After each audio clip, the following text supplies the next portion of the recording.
Dan Blocker, with his towering presence and gentle spirit, became an icon of the small screen, immortalized as Hoss Cartwright in the beloved TV series Bonanza. His life's journey was one of remarkable achievement and profound impact, but it was also marked by a sorrowful conclusion that left a void in the hearts of fans and colleagues alike. In this video, we will reveal the extraordinary life and ultimately tragic ending of the man who brought Hoss Cartwright to life.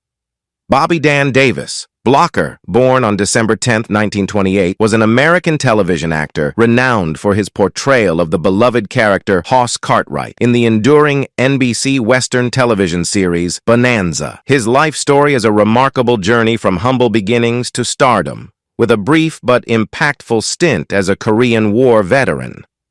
Dan Blocker's early life was marked by an unusual start, as his birth certificate contained an error, recording his name as Bobby Don Davis Blocker. He hailed from DeKalb, Texas, and was the son of Ora Blocker, who was affectionately known as Shaq, and Mary Arizona Blocker, formerly Mary Arizona Davis. A significant event in Dan's early years was the unfortunate loss of his older sister, Virginia, when he was just 5 years old. She fell ill with pneumonia and tragically passed away at the age of 11. This family tragedy deeply affected the Blocker household. The Great Depression had a substantial impact on the Blocker family's life, prompting them to sell their small family farm due to its unprofitability. Following the loss of their daughter, Dan's father, Shaq, sought a fresh start and relocated the family to O'Donnell, Texas. This small town had a population of only 726 people as of 2022. In O'Donnell, Shaq Blocker embarked on a new venture by opening a grocery store named Blocker. This establishment served both as the family's business and their residence, with the Blocker family living in the back of the store.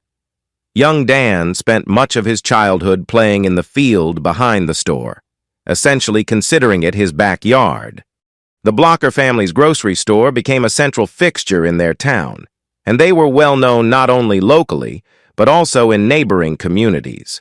Customers were personally attended to by the Blocker family members, including young Dan.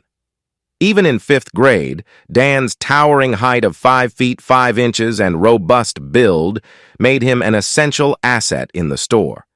He wasn't merely bagging groceries, he was even responsible for carrying 40-pound bags of cattle feed for customers. As Dan continued to grow physically and gain prominence in the community, his father began to worry that he might follow in his footsteps and run the family grocery store, which was struggling to make ends meet some months. Shaq Blocker secretly talked to other local business owners, introducing his son as a smart individual who should explore other career opportunities beyond the store. Dan's reputation as a strong and tough individual grew due to local events like the festivals held around the 4th of July. During these festivities, a boxing wrestling ring was set up in a nearby park, where Dan participated in wrestling matches. His impressive victories over adults during these exhibitions earned him the reputation of a tough guy.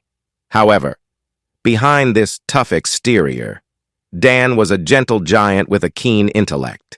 In high school, had Dan been in a larger city with more advanced placement classes, his potential might have been further realized. He continued to grow both in height and weight, eventually reaching 6 feet 4 inches and over 300 pounds. He also excelled in football, enhancing his agility and athleticism. Upon his graduation in 1946, Dan Blocker attended Hardin-Simmons University in Abilene, Texas. He continued to pursue football, participating in the sport during his college years. It was during his freshman year in college that Dan realized his passion for teaching, setting the stage for a future career as an educator. Consequently, he transferred to Sul Ross State Teachers College in Alpine, Texas, in 1947. While pursuing his education, Dan Blocker harbored dreams of becoming a school teacher. However, destiny had other plans for him, and his path would eventually lead him to the bright lights of Hollywood. During the tumultuous period of the Korean War, Bobby Dan Davis Blocker found himself drafted into the United States Army, embarking on a new chapter in his life.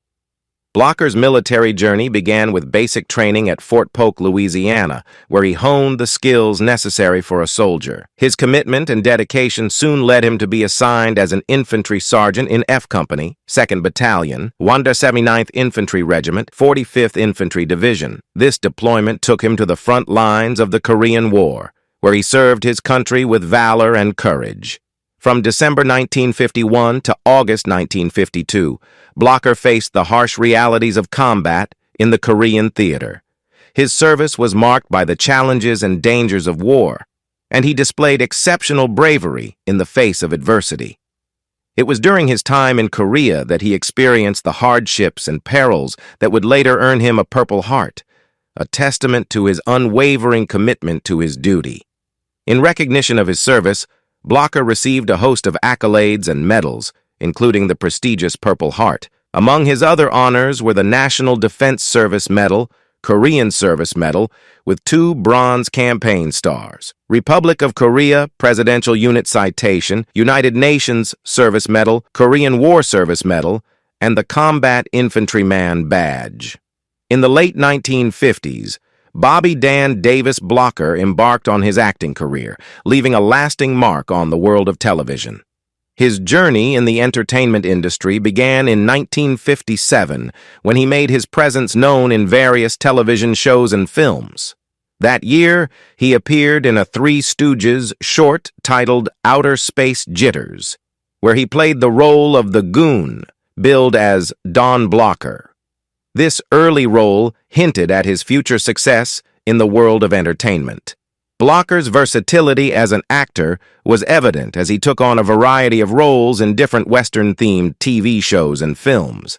In 1957, he made 2 appearances on the iconic series Gunsmoke, portraying the character of the blacksmith in episodes titled Alarm at Pleasant Valley and Thoroughbreds. Additionally, he featured as Will in an episode titled A Time to Die in the ABC Warner Brothers Western series Colt 45. Continuing his impressive string of appearances, Blocker joined the cast of David Dortort's NBC series The Restless Gun in 1957. His roles included that of a blacksmith and a cattleman with dreams of returning to his family land in Minnesota. During the same year, Blocker took on roles as a bartender in an episode of the syndicated Western-themed crime drama Sheriff of Cochise and in the film Gunsight Ridge. He also guest-starred in the Cheyenne episode Land Beyond the Law, playing one of the outlaw minions named Pete, and made an appearance in The Rifleman. Blocker's career continued to thrive in 1958 when he played a prison guard in an episode titled The Dora Gray Story on NBC's Wagon Train. He also featured in Stagecoach episode of the NBC Western series Jefferson Drum. In March 1958, he appeared as Joe, a thief, in an episode of Have Gun Will Travel titled Gun Shy. Blocker's talent was further showcased when he played the role of Cloudy Sims, a bearded poker-playing rodeo performer in the 1958 episode Rodeo of the David Janssen crime drama Richard Diamond, Private Detective. This storyline revolved around the murder of a rodeo performer before his final performance at Madison Square Garden.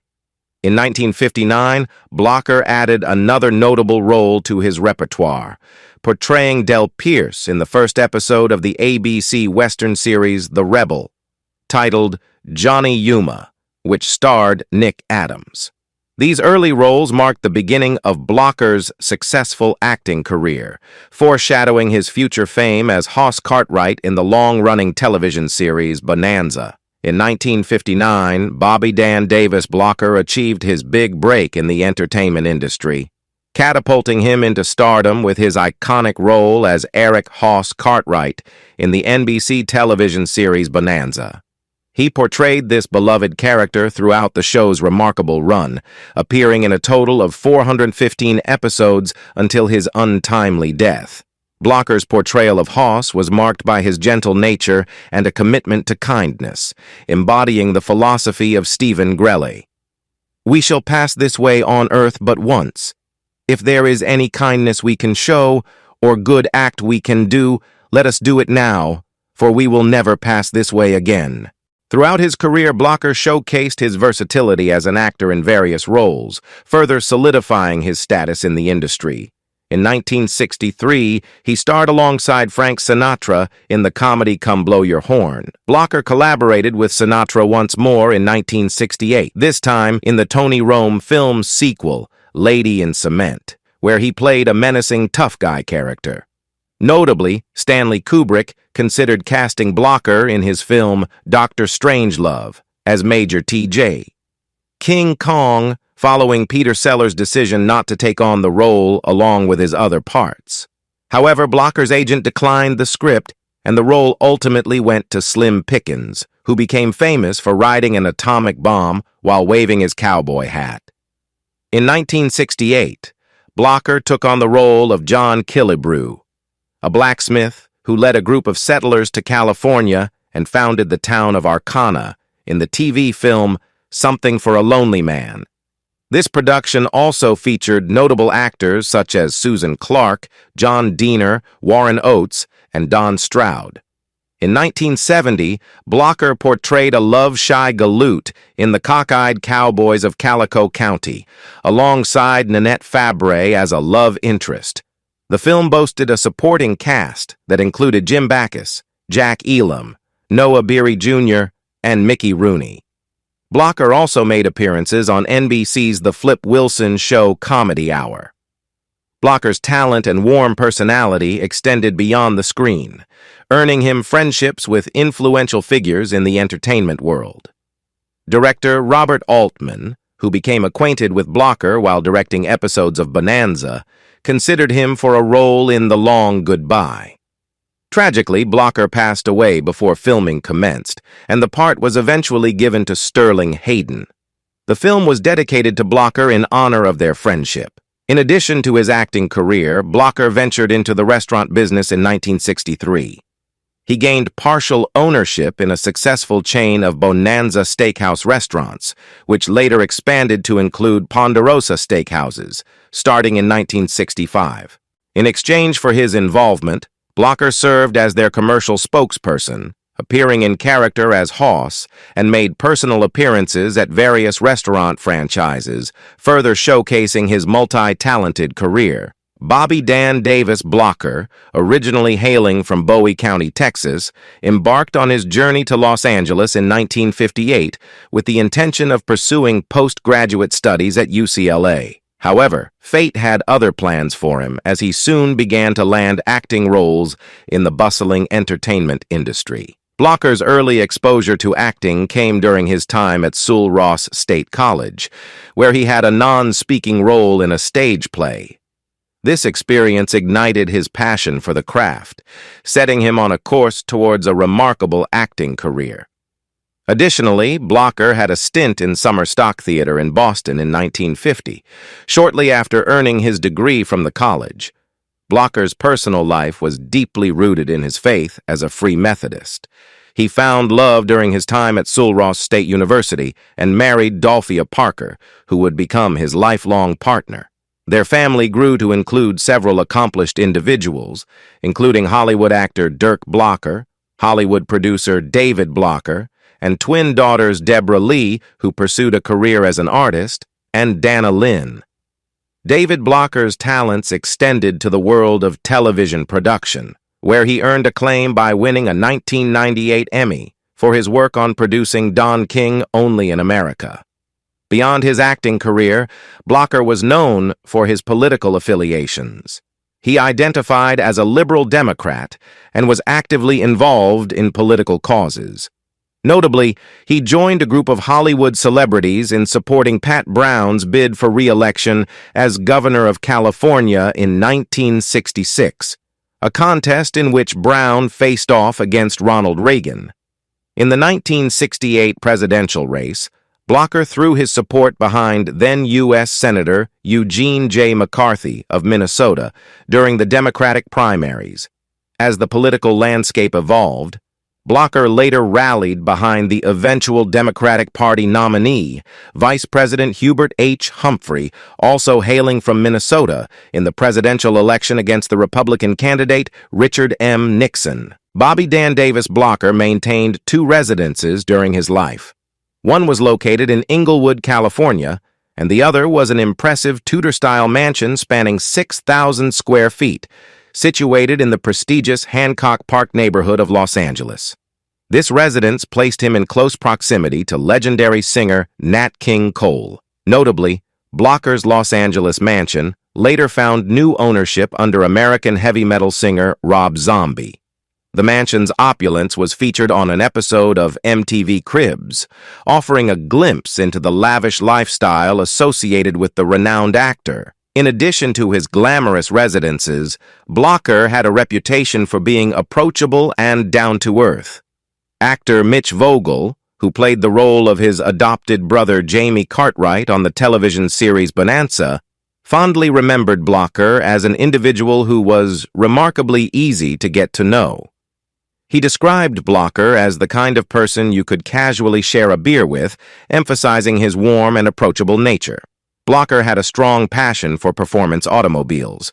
Notably, he once owned a 1965 Chevrolet Chevelle SS396 ZS16, equipped with the RPO Z16 option. This particular vehicle held significance as Chevrolet was a commercial sponsor of the Bonanza show. Blocker's love for cars extended to owning a 1965 Huffaker Genie Mk10 race car, affectionately nicknamed the Vinegaroon. This unique race car was actively raced by Nicky Chevrolet in prestigious events, including the 1965 and 1966 U.S. Road Racing Championship Series, as well as the 1966 Can-Am Championship. Blocker's enthusiasm for high-performance automobiles added an exciting dimension to his off-screen interests. In 1972, a year before his tragic passing, Dan Blocker and his family relocated to Switzerland due to his strong disapproval of the United States' involvement in the Vietnam War. Despite this move, Blocker continued to fulfill his commitments to the beloved television series Bonanza, shuttling back and forth between Switzerland and Los Angeles to film the show.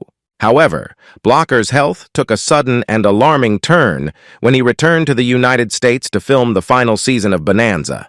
He began to feel sickly and weak, prompting him to seek medical attention. It was determined that he needed to undergo a cystectomy, a routine surgical procedure aimed at removing his gallbladder. In the United States, this operation was performed on approximately 1.2 million people annually. Initially, Blocker's surgery appeared to go smoothly, offering him relief from the painful effects of gallstones that had plagued him for some time. However, tragedy struck during his recovery period when he developed a pulmonary embolism, a blockage in one of the arteries of his lung. This unexpected medical complication proved fatal, and Dan Blocker passed away suddenly. The loss was a profound shock, as one moment he was here, wearing a smile and looking forward to the future with optimism, and in the next moment, he was gone, leaving behind a legacy cherished by many. Blocker's remains were laid to rest in Woodman Cemetery, his hometown of DeKalb, Texas. He was interred beside his father, mother, and sister in a private funeral ceremony. Lorne Greene, who portrayed Ben Cartwright in Bonanza, expressed deep sorrow over Dan's death and was the first to voice doubts about the show's future without him. He couldn't envision how the series could continue without its beloved Hoss Cartwright. However, despite the immense loss, the producers of Bonanza made a decision. They believed that the show still deserved one final season to bid farewell properly, to complete what it had begun. To achieve this in the absence of Dan Blocker, they embarked on an unconventional journey that would make television history. They made the difficult choice to have Hoss's character meet a tragic end within the show, mirroring the profound loss experienced by the cast and crew. It was a somber and emotionally charged period for everyone involved. For the two-part season opener titled Forever, the script was initially crafted by writer Michael Landon with Dan Blocker in mind. However, with Blocker's untimely demise, Landon was compelled to undertake the painful task of rewriting the script, replacing Hoss with his younger brother Joe. In this heart-wrenching episode, little Joe finds himself falling in love with a young woman named Alice Harper. Their paths cross when Joe intervenes in a poker game gone wrong to rescue Alice's gambling brother, John. Over time, Alice and little Joe marry, and the couple eagerly anticipates the arrival of their first child. Tragedy strikes when Alice's brother, John, finds himself deeply indebted to a ruthless gambler named Sloane. Sloane, accompanied by his menacing associates, pays a visit to Alice's home in an attempt to collect on John's debt. Alice, displaying tremendous courage, refuses to comply with their demands. In a shocking turn of events, Alice is brutally beaten to death, and John shoots one of Sloane's henchmen. To conceal their crimes, the malevolent intruders set fire to the house. As Joe returns home, he is met with the heart-wrenching sight of his life literally going up in flames. The remainder of the episode delves into the aftermath of this horrific event, exploring the emotional and psychological toll it exacts on Joe and the Cartwright family. Michael Landon, one of the show's key figures, explained that they chose to acknowledge Hos's death in passing rather than dedicating an entire memorial episode. This approach, while not as elaborate as some fans might have hoped for, was believed to be in line with what Dan Blocker would have preferred: a brief, heartfelt acknowledgement of his departure. In one poignant scene, Joe takes Alice Harper to a special location, describing it as their happy place. He reveals that he and his big brother used to frequent this spot, underscoring the deep bond between Hos and Joe. Alice's response, expressing her understanding of Joe's love for his brother, elicits an anguished reaction from Joe, revealing the depth of his grief. Another emotionally charged moment occurs when Ben and Joe visit the graves of Alice Harper and her unborn child. Ben, empathizing with Joe's loss, mentions that he knows what it feels like to lose a son. Later, as Ben gazes at a picture of Hos on Joe's dresser, profound sadness fills his eyes. However, the most poignant scene in the episode unfolds when Ben and little Joe visit the charred remains of the cabin where Alice Harper and her baby were tragically murdered. In a departure from their typical characters, Joe and Ben embrace each other and share tears.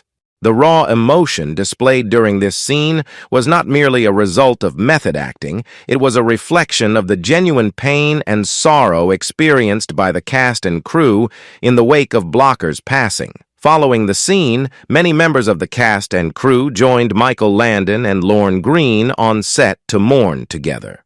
Throughout the remainder of the season, Ben periodically references the loss of his son, Hos, though the exact circumstances of his death are not revealed until many years later.